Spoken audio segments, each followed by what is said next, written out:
Hello friends, ಎಲ್ಲರಿಗೂ ನಮಸ್ತೆ. ಇವತ್ತಿನ ವಿಡಿಯೋಲಿ ನಿಮಗೆ ಒಂದು ಒಳ್ಳೆ ಪವರ್ಫುಲ್ ಹನುಮಾನ್ ಸ್ಟ್ಯಾಚ್ಯೂನ ತೋರಿಸ್ತೀನಿ. ತುಂಬ ಪವರ್ಫುಲ್ ಅಂತ ಅನಿಸುತ್ತೆ ನನಗೆ. ಯಾಕಂದರೆ ನಾನು ಮತ್ತು ನಮ್ಮ ವೈಫ್ ಇಬ್ಬರು ತುಂಬ ಸತಿ ಬೇಡ್ಕೊಂಡಿದ್ದೀರಿ, ಅದೆಲ್ಲ ಆಗಿದೆ ಅಂದ್ಕೊಂಡಿರೋದೆಲ್ಲ. ಸೊ ಅದರಿಂದ ಅದು ರೋಡ್ ಸೈಡ್ ಇರೋದು, ಅದಕ್ಕೊಂದು ದೇವಸ್ಥಾನ ಅಂತ ಏನಿಲ್ಲ, ಆ ಥರ ಜಸ್ಟ್ ಸ್ಟ್ಯಾಚ್ಯೂ ಇದೆ.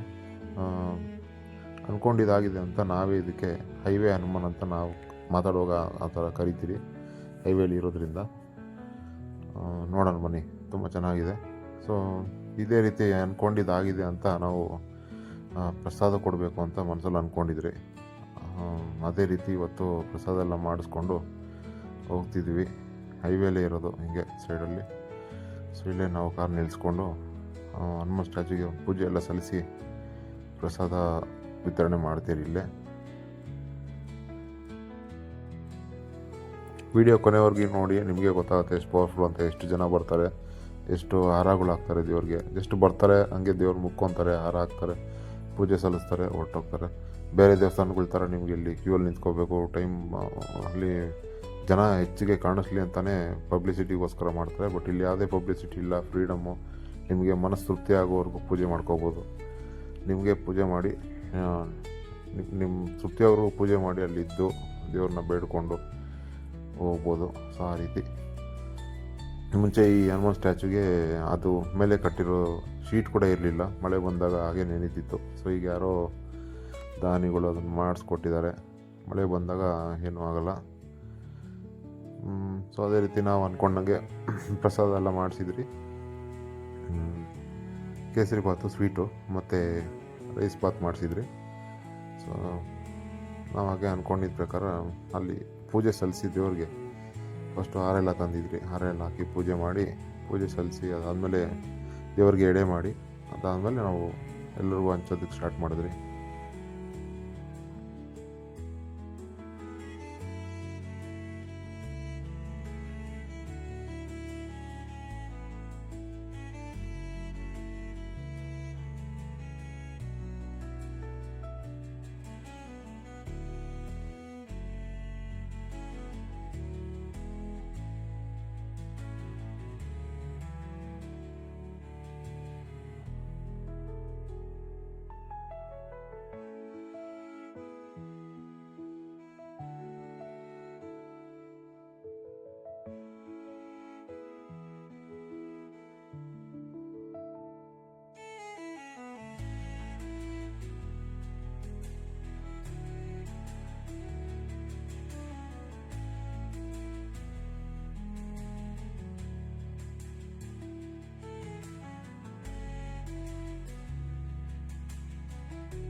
ದೇವ್ರಿಗೆ ಪ್ರಸಾದ ಎಲ್ಲ ಇಟ್ಟು ಪೂಜೆ ಎಲ್ಲ ಮಾಡಿ ನಾವು ಬುಟ್ಟೆಲ್ಲ ಇಟ್ಕೊಂಡು ಈಗ ಪ್ರಸಾದ ವಿತರಣೆಗೆ ರೆಡಿಯಾಗಿದ್ದೀವಿ.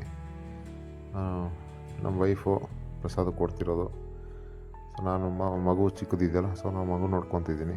ಸೊ ಹೀಗೆ ಸ್ಟಾರ್ಟಿಂಗಲ್ಲಿ ಸ್ವಲ್ಪ ಜನ ಕಡಿಮೆ, ಯಾಕಂದ್ರೆ ನಾವು ತುಂಬ ಬೆಳಿಗ್ಗೆನೇ ಹೋಗಿದ್ರಿ, 8 ಗಂಟೆಗೆಲ್ಲ ಹೋಗಿದ್ರಿ. ಇನ್ನು ನೋಡ್ಬೋದು ಸ್ಕೂಲ್ ಮಕ್ಕಳು ಬಸ್ಸೆಲ್ಲ ಓಡಾಡ್ತಿದೆ. ಸೊ ಅಷ್ಟೊತ್ತಿಗೆ ಎಲ್ಲ ಕೆಲಸಕ್ಕೂ ಇನ್ನೂ ಆವಾಗ ಬರ್ತಿದ್ರು ಹೊರಗಡೆ, ಚಳಿಗಾಲ ಅಲ್ವಾ ಸ್ವಲ್ಪ ಲೇಟು.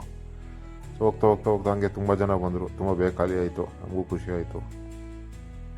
ತುಂಬ ಜನ ಮತ್ತೆ ಕೇಳಿ ಹಾಸ್ಕೊಂಡ್ರಲ್ಲ, ಅದರಿಂದ ನಮಗೆ ತುಂಬ ಖುಷಿನೇ ಆಯಿತು. ಸೊ ಇದು ಒಂಥರ ಡಿಫ್ರೆಂಟ್ ಎಕ್ಸ್ಪೀರಿಯೆನ್ಸ್ ನಮಗೆ, ಫಸ್ಟ್ ಟೈಮ್ ಈ ಥರ ಮಾಡಿದ್ದು. ಅದು ತುಂಬ ದೇವಸ್ಥಾನದಲ್ಲಿ ಮುಂಚೆ ಎಲ್ಲ ಮಾಡಿದಿರಿ, ಬಟ್ ಈ ಥರ ಇಬ್ಬರೇ ಹೋಗಿ ಒಂದು ಒಳ್ಳೆಯ ಸ್ಪಾಟ್, ಅಂದರೆ ಈ ಥರ ಇಂಡಿವಿಜುವಲ್ ಆಗಿರೋ ದೇವ್ರ ಸ್ಟ್ಯಾಚು ಹತ್ರ ಹೋಗಿ ಮಾಡಿರೋದು. ದೇವಸ್ಥಾನದಲ್ಲೆಲ್ಲ ಕೊಟ್ಟಿದ್ರಿ, ಬಟ್ ಈ ಥರ ಔಟ್ಸೈಡ್ ಪಬ್ಲಿಕಲ್ಲಿ ಇರೋ ದೇವಸ್ಥಾನ ಇದೆಯಲ್ಲ, ಸೊ ದೇವ್ರ ಸ್ಟ್ಯಾಚು ಹತ್ರ ಕೊಟ್ಟಿದ್ದಿದೆ ಫಸ್ಟ್ ಟೈಮು. ಇಂಪಾರ್ಟೆಂಟ್ ವಿಷಯ ಹೇಳೋದು ಮರ್ತೋದೆ. ಇದು ಹನುಮಾನ್ ಸ್ಟ್ಯಾಚು ಎಲ್ಲಿ ಬರುತ್ತೆ ಅಂದರೆ ರಾಜನಕುಂಟೆ, ಬೆಂಗಳೂರಲ್ಲಿ ರಾಜನಕುಂಟೆ ಕೇಳಿರ್ತೀರ. ದೊಡ್ಡಬಳ್ಳಾಪುರ ರೂಟು, ದೊಡ್ಡಬಳ್ಳಾಪುರ ಬಸ್, ಮೆಜೆಸ್ಟಿಕ್ಕಿಂದ ದೊಡ್ಡಬಳ್ಳಾಪುರ ಬಸ್ ತುಂಬ ಇದ್ದಾವೆ, 5 ನಿಮಿಷಕ್ಕೆ ಒಂದೊಂದು.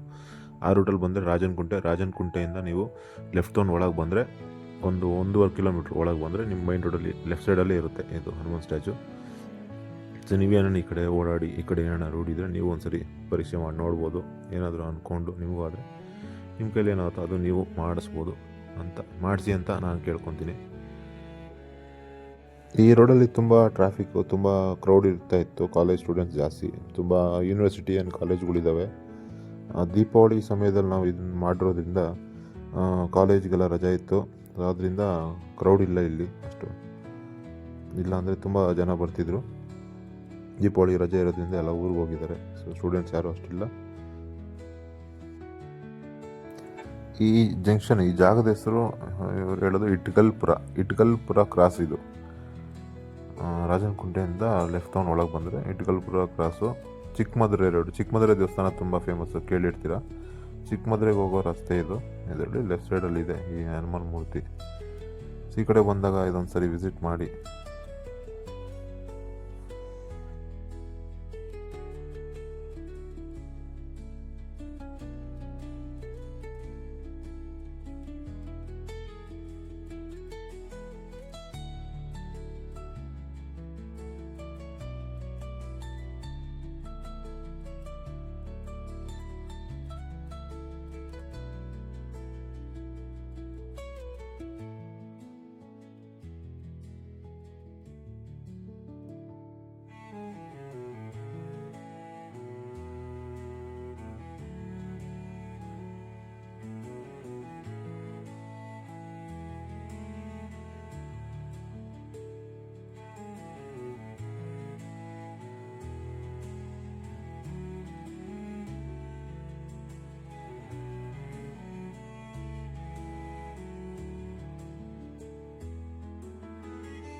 ಈ ಹನುಮಾನ್ ಸ್ಟ್ಯಾಚು ಹತ್ರನೇ ಒಂದು ಫೇಮಸ್ ಆಂಟಿ ಇದ್ದಾರೆ. ಅವರು ಇಡ್ಲಿ ಅಂತೂ ತುಂಬ ಫೇಮಸ್ಸು. ಈ ಕಡೆ ಸೈಕ್ಲಿಂಗ್ ಮಾಡ್ಕೊಂಬರ್ತಾರೆ ಶನಿವಾರ ಭಾನುವಾರ ಹೊತ್ತೆಲ್ಲ. ಸೊ ಆ ಟೈಮಲ್ಲೂ ನೀವು ನೋಡಬೇಕು, ತುಂಬ ಕ್ರೌಡ್ ಇರುತ್ತೆ. ಅವ್ರು ಜಸ್ಟ್ ಬಿಸಿ ಬಿಸಿ ಇಡ್ಲಿ ಹಂಗೆ ತೆಗೆದು ಹಂಗೆ ಕೊಡ್ತಾ ಇರ್ತಾರೆ, ಕಾಯ್ಕೊಂಡಿರ್ತಾರೆ. ಅದು ಒಂದು ಫುಲ್ಲು ಒಂದು ಏನದು ಇಡ್ಲಿ ಮಾಡೋ ಪಾತ್ರೆ ಇರುತ್ತಲ್ಲ ದೊಡ್ಡದು, ಅದ್ರಲ್ಲಿ ಫುಲ್ ಮಾಡಿದ್ದೆಲ್ಲ ಒಂದು ಟೈಮ್ ಹಂಗೆ ಖಾಲಿ ಆಗುತ್ತೆ, ಅಷ್ಟು ಕ್ರೌಡ್ ಇರ್ತಾರೆ ಈ ರೋಡಲ್ಲಿ. ಸೊ ನೆಕ್ಸ್ಟ್ ಟೈಮ್ ಅದ್ರ ಬಗ್ಗೆನೂ ಒಂದು ವೀಡಿಯೋ ಮಾಡ್ತೀರಿ. ಅವರು ನಮ್ಮ ಪರಿಚಯ ಇರೋರೆ. ನಾವು ಕೂಡ ತುಂಬ ಸತಿ ಹೋಗಿದ್ದೀವಿ. ಬೆಳಗ್ಗೆ ಹೊತ್ತು ಬಿಸಿ ಬಿಸಿ ಇಡ್ಲಿ ಕೊಡೋದ್ರಿಂದ ತುಂಬ ಕ್ರೌಡ್ ಬರ್ತಾರೆ. ಬಿಸಿ ಬಿಸಿ ಇಡ್ಲಿ ಮತ್ತು ಬಿಸಿ ಬಿಸಿ ಬೋಂಡ ಕೊಡ್ತಾರೆ. ರೈಸು ಆಲ್ರೆಡಿ ಮಾಡ್ಕೊಂಬಂದಿರ್ತಾರೆ. ಎರಡು ಥರ ರೈಸು, ಒಂದು ಚಿತ್ರಾನ್ನ ಮತ್ತು ಒಂದು ಟೊಮೊಟೊ ರೈಸ್, ಇಲ್ಲಿ ಇನ್ನೊಂದು ವೆರೈಟಿ ಆಫ್ ರೈಸು ಇರುತ್ತೆ. ಅಂದರೆ ಎರಡು ಥರ ರೈಸ್ ಮಾಡಿರ್ತಾರೆ, ಇಡ್ಲಿ ಮತ್ತು ಬೋಂಡ. ಇಷ್ಟು ಐಟಮ್ ಅಷ್ಟೇ ಮಾಡೋದವರು. ತುಂಬ ಫೇಮಸ್, ತುಂಬ ಜನ ಬರ್ತಾರೆ, ತುಂಬ ಕ್ರೌಡ್ ಇರುತ್ತೆ. ನೀವು ಅಲ್ಲಿ ನಿಂತ್ಕೊಂಡಾಗೆ ಒಂದು 50 ಜನಕ್ಕಿಂತ ಮೇಲೆ ಜಾಸ್ತಿ ವೆಯ್ಟ್ ಮಾಡ್ತಿರ್ತಾರೆ. ಸೊ ಅಷ್ಟು ಫೇಮಸ್ ಇದೆ. ಈ ಕಡೆ ಬಂದಾಗ ನೀವು ಅದೊಂದು ಸರಿ ಟ್ರೈ ಮಾಡ್ಬೋದು. ಬೆಳಿಗ್ಗೆ ಹೊತ್ತು ಟಿಫನ್ ಮಾತ್ರ ಅವರು ಇಟ್ಟಿರೋದು.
ಪ್ರತಿ ವರ್ಷ ದೀಪಾವಳಿಗೆ ನಮಗೆ ಜಾಸ್ತಿ ದುಡ್ಡು ಖರ್ಚು ಮಾಡ್ತಾ ಪಟಾಕಿ ಎಲ್ಲ ತಂದು ಪಟಾಕಿನ ಸುಟ್ರೇ ನಮಗೆ ಖುಷಿ ಸಿಗ್ತಿತ್ತು.